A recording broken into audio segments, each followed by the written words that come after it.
Nelson, thanks for calling in. You have an interesting idea about how to solve this problem, which, I don't know, financials are up today, but First Republic is still making new lows. What do you think needs to happen?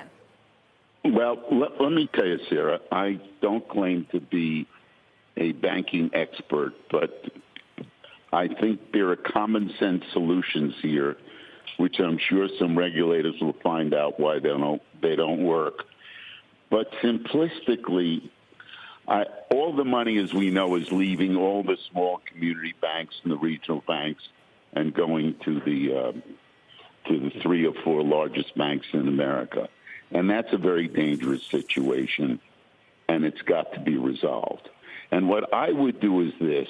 I would put together a plan that applies only to the U.S. banks, and that the Fed gets an insurance premium for any money you leave in a U.S. accredited bank over $250,000. So you're creating income now for the Fed. And in exchange for that, they guarantee the overage. They limit certain banks to how much deposits they can take.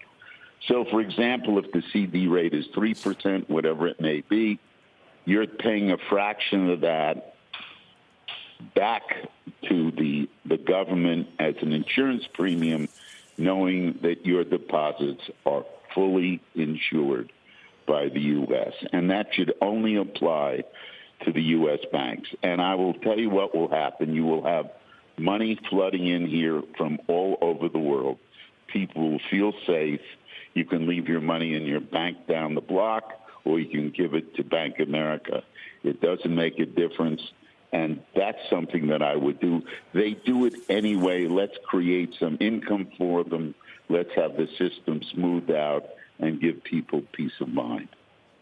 So in other words, just to understand it fully, Nelson, you're talking about having consumers, all of us who put money in banks, essentially pay for our insurance of our deposits through fees, that small fees within our funds that we're depositing. Sarah, only if you decide to have over $250,000 in the bank. The first $250,000 is insured. You can still spread it all over the place, but if you choose to leave it all in one bank, you're going to pay a small percentage of your CD rate or what have you as a insurance premium to the federal government. Right. So, I mean, you can imagine the pushback would be on just putting fees on the consumer, putting it on the consumer's shoulders. Why not just charge the banks, which is what the FDIC does for insured deposits? I like the idea of having the consumer do it. Let them understand that they have a conscious decision to leave it in one place or move it around. That's up to them. And if they choose to leave it in one place for convenience or comfort or what have you, they're not paying any money. They're just getting less of a return, for example, on their CDs. Have you pitched this idea to FDIC members of Congress? I've discussed it with a host of our elected officials in Washington. They all either liked it or didn't understand it. I've spoken to 2 CEOs of our 4 largest banks on Friday. There were varying degrees of affection for it.